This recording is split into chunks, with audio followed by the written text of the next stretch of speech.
Hello guys, പത്തരമാറ്റിൻ്റെ പുതിയ episode റിവ്യൂയിലേക്ക് എല്ലാവർക്കും സ്വാഗതം. അങ്ങനെ ആദർശ് ഡോക്ടറെ കാണാൻ വേണ്ടി ചെല്ലും കേട്ടോ. അപ്പോൾ ഡോക്ടർ ചോദിക്കുന്നുണ്ട്, അമ്മായിയമ്മയ്ക്കും മരുമോൾക്കൊക്കെ എങ്ങനെയുണ്ട്, രണ്ടുപേരും ഓക്കെ അല്ലേ എന്നൊക്കെ ചോദിക്കുമ്പോൾ ആദർശ് ഓക്കെയാണ്, രണ്ടുപേരും തമ്മിലുള്ള പ്രശ്നങ്ങളൊന്നും മാറിയിട്ടില്ല, എങ്കിലും നയനേനെ അമ്മ വീട്ടിലോട്ട് വിളിച്ചുകൊണ്ട് വന്നു എനിക്ക് വേണ്ടി എന്നൊക്കെ പറയാം കേട്ടോ. ഇതൊക്കെ കേൾക്കുന്ന ഡോക്ടർ പറയുന്നുണ്ട്, മരണമുഖാമുഖം കാണുമ്പോഴാടോ പലരും ജീവിതത്തിൽ പല തീരുമാനങ്ങളും എടുക്കുന്നത്, അതുപോലെ കൂട്ടിയാൽ മതി എന്നൊക്കെ പറയും കേട്ടോ. അത് കഴിയുമ്പോൾ ആദർശ് പറയുന്നുണ്ട്, ഞാനും നയനയും കല്യാണം കഴിഞ്ഞ് ഇത്രയും നാളായെങ്കിലും ഒരു ദാമ്പത്യ ജീവിതമൊന്നും ഉണ്ടായിട്ടില്ല. ഇപ്പോൾ ഡോക്ടറെ കാണാൻ വന്നതും അതിനെപ്പറ്റി ഒരു കാര്യം ചോദിക്കാനാണെന്ന് പറയും കേട്ടോ. അത് കേൾക്കുന്ന ഡോക്ടറിന് ആകെ ഷോക്കാവുകയാണ്. അതെന്താ അങ്ങനെയെന്ന് ചോദിക്കുമ്പോഴേക്കും പല കാരണങ്ങളും ഉണ്ട്, അതൊക്കെ വിശദമായിട്ട് പിന്നെ പറയാം. ഇപ്പോഴത്തെ ഒരു സാഹചര്യത്തിൽ ഒരു യാത്ര പോകാൻ വേണ്ടിയിട്ട് ഞങ്ങൾ ഉദ്ദേശിക്കുന്നത്, മറ്റാരോഗ്യ പ്രശ്നങ്ങളൊന്നും നയനയ്ക്ക് ഉണ്ടാവില്ലല്ലോ എന്ന് ഉറപ്പുവരുത്താൻ വേണ്ടി വന്നതെന്ന് പറയും കേട്ടോ.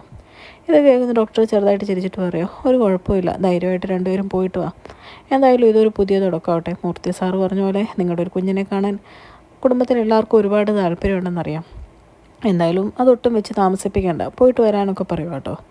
ഇതൊക്കെ കേൾക്കുന്ന ആദർശിന് ഒരുപാട് സന്തോഷമാവുകയാണ്. പോകുന്ന വഴിക്ക് ആദർശ് എന്നും മുല്ലപ്പൂ മേടിക്കുന്ന കടയിൽ ചെന്ന് 5 മുഴം മുല്ലപ്പൂവൊക്കെ മേടിച്ച് ചേച്ചിക്ക് കാശൊക്കെ കൊടുത്ത് ഹാപ്പിയായിട്ട് വീട്ടിലോട്ട് പോകും കേട്ടോ. നേരെ മുല്ലപ്പൂവും കൊണ്ട് ചെല്ലും നയനയുടെ അടുത്താണ്. നയന ആദർശ് വരുന്ന വെയിറ്റ് ചെയ്തിരിക്കും കേട്ടോ. ഇതെന്താ ഇത് കയ്യിലൊന്ന് ചോദിക്കുമ്പോഴേക്കും ആദർശ് പറയാം, തിരിഞ്ഞ് നിൽക്കുക, ഞാൻ നിൻ്റെ മുടിയിൽ വെച്ച് തരാമെന്ന് പറയും കേട്ടോ. അപ്പോഴേക്കും നയന പറയുന്നുണ്ട്, ഞാൻ വെച്ചോളാം എന്ന് പറയുമ്പോൾ ആദർശ് പറയുന്നുണ്ട്, അതെന്താ ഞാൻ വെച്ചാൽ എന്തെങ്കിലും പറ്റുമോ, എന്നാൽ ഒന്ന് നോക്കണമല്ലോ എന്ന് പറയും കേട്ടോ. അപ്പോഴേക്കും നയന തിരിഞ്ഞ് നിൽക്കുവാണ്. മുടിയിൽ മുല്ലപ്പൂ വെച്ച് കൊടുക്കുമ്പോഴത്തേക്കും ഇത് കണ്ടുകൊണ്ട് അനാമിക അങ്ങ് വരും കേട്ടോ. അനാമികയ്ക്ക് ഇത് കണ്ടിട്ട് തീരെ ഇഷ്ടപ്പെടുന്നില്ല. മനസ്സിൽ ചിന്തിക്കുവാണ്, എന്നെ കാണിക്കാൻ വേണ്ടിയിട്ട് അവൾ മനഃപൂർവ്വം പറഞ്ഞതായിരിക്കും, അല്ലെ പിന്നെ ഇവിടെ നിന്ന് തന്നെ ഇപ്പോൾ ഇത് വെക്കേണ്ട കാര്യം എന്താ എന്നൊക്കെ ഇങ്ങനെ ചിന്തിച്ച് അസൂയപ്പെട്ട് അവിടെ നിൽക്കും കേട്ടോ. അതേസമയം ആദർശം മുല്ലപ്പൂ വെച്ചിട്ട് പറയുകയാണ്, ഇനി നീ ഒന്ന് ചിരിച്ച് നിന്നേ, നിന്നൊരു ഫോട്ടോ എടുക്കട്ടെ എന്ന് പറയും കേട്ടോ.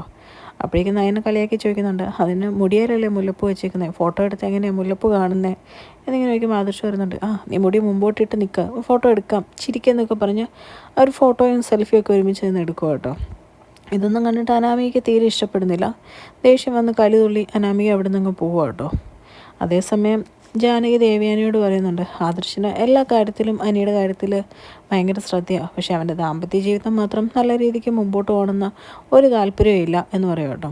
ഇതൊക്കെ കേൾക്കുന്ന ദേവയാനി പറയുന്നുണ്ട്, അങ്ങനെയൊന്നുമില്ല, അനിയനെ അവന് ജീവനാണെന്ന് നിനക്കറിയാമല്ലോ, അപ്പോൾ അവൻ്റെ ജീവിതം തകരണം എന്നുള്ള ഒരു കാര്യവും അവൻ ഓർക്കുക പോലുമില്ല എന്ന് പറയും കേട്ടോ. അതേ സമയത്ത് പെട്ടെന്ന് ജാനകി പറയാണ്, അതൊക്കെ പണ്ടായിരുന്നു, ഇപ്പം അതൊക്കെ മാറി, ഇപ്പം അവനാകെ സ്നേഹം ഉണ്ടെങ്കിൽ അവൻ്റെ ഭാര്യയോടാ എന്നിങ്ങനെ പറയും കേട്ടോ. ആ സമയത്ത് ദേവയാനി മനസ്സിൽ ചിന്തിക്കുന്നുണ്ട്, നീയൊക്കെ എന്തൊക്കെ പറഞ്ഞാലും ഇപ്പം എനിക്ക് എൻ്റെ മരുമോളെ പറ്റി നന്നായിട്ടറിയാം, പണ്ട് നീയൊക്കെ പറയുന്നത് കേട്ട് ഞാൻ അവളെ ഒരുപാട് തെറ്റിദ്ധരിച്ചിട്ടുണ്ട്, ഇനി ആരെന്ത് പറഞ്ഞാലും എനിക്ക് കറക്റ്റായിട്ടുള്ള നിലപാടുകളുണ്ടെന്നിങ്ങനെ ചിന്തിച്ചുകൊണ്ട് കേൾക്കുമ്പം കലിതുള്ളി അനാമി അങ്ങ് വരും കേട്ടോ.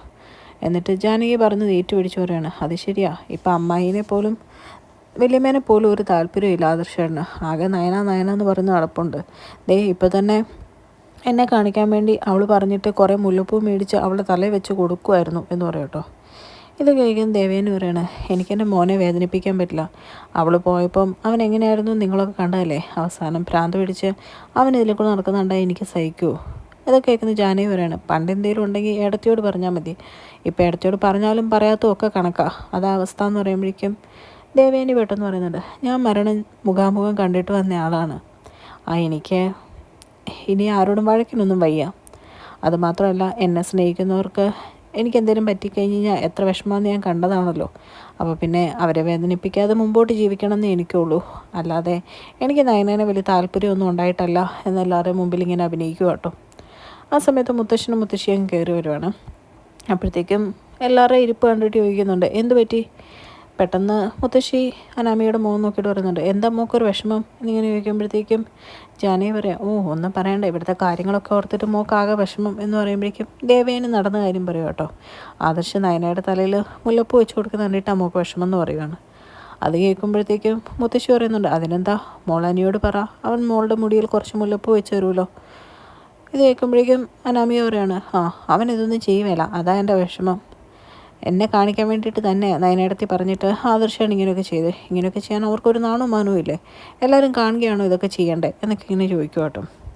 ഇതൊക്കെ ഏറ്റുപിടിച്ച് ജാനകി ഇങ്ങനെ കുറ്റപ്പെടുത്തുവാണ്. മനസ്സിൽ ദേവയാനി ചിന്തിക്കുന്നുണ്ട്, നീയൊക്കെ എന്തൊക്കെ പറഞ്ഞാലും എൻ്റെ മരുമോൾ കഴിഞ്ഞിട്ടേ ഇനി എല്ലാവരും ഉള്ളൂ എന്നൊക്കെ ഇങ്ങനെ ചിന്തിച്ചുകൊണ്ട് നിൽക്കും കേട്ടോ. ഇതൊക്കെ കേൾക്കുന്ന മുത്തശ്ശിയൊന്നും മിണ്ടുന്നില്ല. പെട്ടെന്ന് മുത്തശ്ശൻ പറയുന്നുണ്ട്, താനൊരു കാര്യം ചെയ്യും, ആദർശനോട് നയനയോടും എൻ്റെ മുറിയിലോട്ടൊന്ന് വരാൻ പറ എന്നിങ്ങനെ പറയും കേട്ടോ. അപ്പോഴത്തേക്കും മുത്തശ്ശി പറയുകയാണ്, ഇനി ഇതിൻ്റെ പേരിൽ അവരെ വിമർശിക്കാനാണോ, താൻ ചെന്ന് എന്തായാലും വരാൻ പറയടോ എന്ന് പറയും കേട്ടോ. അത് കേൾക്കുമ്പോഴത്തേക്കും അനാമികയ്ക്കും ജാനകിക്കും ഒരു സമാധാനമാണ്. ആദർശനെയും നയനേനെയും പിടിച്ച് കൊടയാനായിരിക്കും എന്നോർത്ത് അവർ രണ്ടുപേരും ഭയങ്കരമായിട്ട് ഇങ്ങനെ സന്തോഷിക്കുകയാണ് കേട്ടോ. അത് കഴിയുമ്പോൾ കാണിക്കുന്ന മുത്തശ്ശൻ്റെ മുറിയിലോട്ട് നയന ആദർശം വരുവാണ്. ആ സമയത്ത് മുത്തശ്ശൻ പറയുന്നുണ്ട്, ഈ വീട്ടിലെ മൂത്ത മോളാണ്, മോളുടെ ചേച്ചി ആണ് നവ്യെങ്കിലും അവർക്കൊരു കുഞ്ഞാവാറായി. ഇനി നിങ്ങളുടെ കാര്യം വെച്ച് താമസിപ്പിക്കാൻ പറ്റില്ല.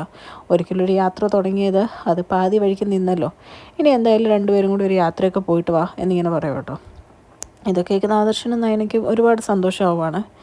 എന്നിട്ട് മുത്തശ്ശൻ പറയുന്നുണ്ട്, പോകുന്നൊക്കെ കൊള്ളാം, പക്ഷെ ഒരുപാട് ദൂരെ പോകണ്ട, മോളുടെ ആരോഗ്യസ്ഥിതിയുടെ കാര്യമൊക്കെ നിനക്കറിയാമല്ലോ എന്ന് പറയുമ്പം നയന പെട്ടെന്ന് ചാടി പറയുന്നുണ്ട്, എനിക്ക് കുഴപ്പമൊന്നുമില്ല മുത്തശ്ശാന്ന്. അത് കേൾക്കുന്ന മുത്തശ്ശനും മുത്തശ്ശിയും പരസ്പരം നോക്കി ചിരിച്ചിട്ട് പറയാം, അതെ മോക്ക് പോലും ദൂരയാത്ര പോകണമെന്ന് ആഗ്രഹം, എന്തായാലും നീ മോളെ കൊണ്ടുപോയിട്ട് വാ.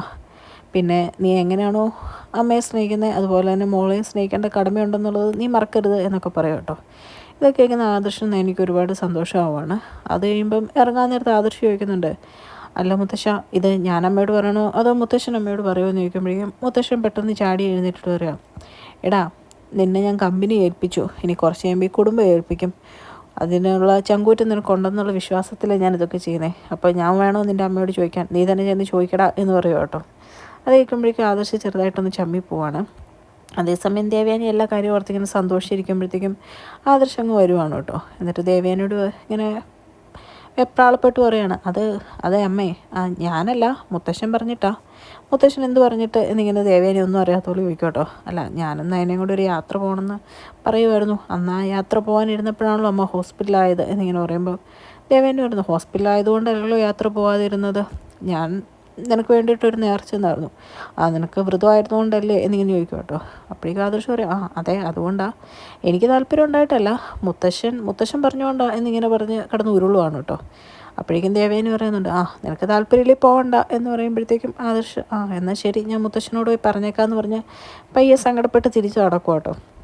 അപ്പോഴേക്കും ദേവയാനി ചെറുതായിട്ടൊന്ന് ചിരിച്ചിട്ട് പറയുകയാണ് ആദർശനെ, അല്ലേ നീ നിൽക്കുക, ഇനി അത് പോയി പറഞ്ഞ് ഇവിടെയുള്ളവർക്കൊന്നും വിഷമം വരണ്ട, അല്ലെങ്കിലും നിൻ്റെ ഭാര്യനെ എവിടെയും വിടുന്നില്ല എന്നും പറഞ്ഞ് ജയേട്ടൻ എനിക്ക് കരണത്തിന് സ്വൈര്യം തരുന്നില്ല. എന്തായാലും പോയിട്ട് വാ. പിന്നെ അവളോട് എനിക്ക് സ്നേഹം കൊണ്ടൊന്നുമല്ല, നിന്നെ സങ്കടപ്പെട്ട് കാണാൻ എനിക്ക് പറ്റത്തില്ലാത്തതുകൊണ്ടാന്ന് ഇങ്ങനെ കള്ളം പറയും കേട്ടോ. അത് കേൾക്കുമ്പോഴേക്കും ആദർശന് ഒരുപാട് സന്തോഷമാവുകയാണ്. അത് കഴിയുമ്പോഴേക്കും ദേവേനി പറയുന്നുണ്ട്, പിന്നെ മുത്തശ്ശൻ പറഞ്ഞിട്ടൊന്നും അല്ലാന്ന് നിൻ്റെ വെപ്രാളവും നിൻ്റെ ആവേശമൊക്കെ കാണുമ്പോൾ തന്നെ എനിക്ക് മനസ്സിലാവുന്നുണ്ട്, നിനക്ക് പോകണം, പോയിട്ട് പോരെ, പക്ഷേ ദൂരെയൊന്നും പോകരുത്, എവിടെ ചെന്നാലും എന്നെ വിളിക്കണം, അല്ലാതെ ഭാര്യയുടെ പുറകെ പോയിട്ട് വെല്ലും ബ്രേക്കും ഇല്ലാതെ എവിടെയും പോയി ആക്സിഡൻ്റ് ഒന്നും ആക്കരുത് എന്ന് പറയും കേട്ടോ. ഇതൊക്കെ കേൾക്കുമ്പോൾ ആദർശ് പറയുന്നുണ്ട്, ഇല്ലമ്മേ സൂക്ഷിച്ച് ഞങ്ങൾ പോയിട്ട് വന്നോളാം എന്നൊക്കെ പറയുവാണ്. കഴിയുമ്പോൾ ആദർശിന് ഒരുപാട് സന്തോഷമാവാണ് കേട്ടോ. ആദർശ് ചോദിക്കുന്നുണ്ട്, പൂർണ്ണ മനസ്സോടെ അല്ലേ അമ്മയെ സമ്മതിച്ചെന്ന് ചോദിക്കുമ്പോൾ ദേവേണ്ടി പറയുന്നുണ്ട്, പൂർണ്ണ മനസ്സോടെ ഒന്നുമല്ല, എന്നാലും നീ പോയിട്ട് വാ, നീ വിഷമിച്ചിരിക്കുന്നത് എനിക്ക് കാണാൻ പറ്റില്ലല്ലോ എന്ന് പറയും കേട്ടോ. എങ്കിലും ആദർശിന് സന്തോഷമാവാണ് കേട്ടോ. ആദർശ് ഈ കാര്യം നയനോട് പറഞ്ഞ് എവിടെയാണ് പോകുന്നതെന്ന് സ്ഥലമൊക്കെ തീരുമാനിക്കാൻ വേണ്ടി ദേവേനയുടെ സമ്മതമൊക്കെ മേടിച്ച് അവിടെ നിന്ന് ഇറങ്ങുവാണ് കേട്ടോ. ആദർശങ്ങ് പോയി കഴിയുമ്പോഴേക്കും ദേവയാനി ഇങ്ങനെ ആദർശിൻ്റെ കാര്യവും നയനയുടെ കാര്യമൊക്കെ ഓർത്ത് ഒരുപാട് സന്തോഷിച്ചിരിക്കുകയാണ്. പെട്ടെന്നാണ് ദേവയാനിക്ക് ഓർമ്മ വരുന്നത്, നയനയ്ക്കിപ്പോൾ ഇത്രയും ദൂരെ യാത്ര ചെയ്യാവോ, അവൾക്ക് എന്തെങ്കിലും ആരോഗ്യ പ്രശ്നമൊക്കെ ഉണ്ടാവുമോ, ഇനി അത് കുഴപ്പമാവുമോ, മോൾക്ക് എന്തെങ്കിലും ബുദ്ധിമുട്ടുണ്ടാവുമോ എന്നോർത്ത് ടെൻഷൻ അടിച്ചിരിക്കുന്ന ദേവയാനിനെ കാണിച്ചുകൊണ്ടാണ് കേട്ടോ ഇന്നത്തെ എപ്പിസോഡ് അവസാനിക്കുന്നത്. ചാനൽ ഇഷ്ടപ്പെട്ട് കഴിഞ്ഞാൽ ലൈക്ക് ചെയ്യാനും സബ്സ്ക്രൈബ് ചെയ്യാനും കമൻറ്റ് ചെയ്യാനും മറക്കരുത്. താങ്ക്